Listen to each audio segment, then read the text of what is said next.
சட்டமய நண்பர்களுக்கு எனது அன்பார்ந்த வணக்கங்கள்.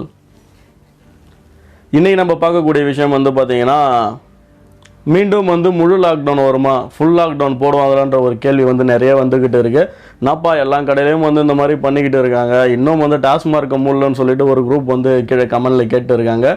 இருந்தாலும் இது பார்த்தீங்கன்னா மீண்டும் ஒரு முழு ஊரடங்குக்கான வாய்ப்பு இருக்கான்னு சொல்லி என்ன கேட்டிங்கன்னா கண்டிப்பாக நான் சொல்லுவேன் இருக்குது. காரணம் என்ன அப்படின்னு சொல்லி பார்த்தீங்கன்னா, எப்படி இந்த ஒரு தளர்வுகளில் இருக்கிற கட்டுப்பாடுகள்லாம் கொஞ்சம் கொஞ்சமாக அதிகப்படுத்துகிறாங்களோ அது எதுவுமே ஒரு சரியான ஒரு முறையில் கண்டிப்பாக மக்களால் ஃபாலோ பண்ண முடியாது. ஏன்னா சூழல் அந்த மாதிரி இருக்குது. அப்படி இருக்க சமயத்தில் மீண்டும் முழு ஊரடங்கு போட்டாலும் சந்தேகத்துக்கு கிடையாது அப்படின்ற மாதிரி முதலமைச்சர் சொல்லியிருக்காங்க. நேற்று இன்டர்வியூவில் சொல்லியிருந்தாங்க. ஆகையால் எல்லோரும் சேஃப்டியாக இருங்க, தொடர்ந்து உங்கள் ஆதரவு கொடுங்க, சப்போர்ட் பண்ணுங்கள். மீண்டும் ஒரு ஊரடங்கு வரப்போகுது அப்படின்னா மக்கள் எந்த மாதிரியான பிரச்சனைகள்லாம் சந்திப்பாங்க. ஏன்னா இது பார்த்தீங்கன்னா ஒரு பாரபட்சமாக தான் இருக்குதுன்னு சொல்லலாம். அந்த ஊரடங்கு ஒரு எங்கெல்லாம் பார்த்திங்கன்னா கும்பல் அதிகமாக சேரும் அந்த இடத்தெல்லாம் திறந்தும் வச்சுருக்காங்க. கும்பல் அதிகமாக சேரத இடங்களை பார்த்திங்கன்னா ஒரு க்ளோஸ் பண்ணியும் வச்சுருக்காங்க. எடுத்துக்காட்டுக்கு இந்த சின்ன சின்ன சிறு வியாபாரிகள் கடைலாம் பார்த்திங்கன்னா அதை கூட க்ளோஸ் பண்ணோம் அப்படின்னு சொல்லியிருக்காங்க. ஆனால் பெரிய கடைகளான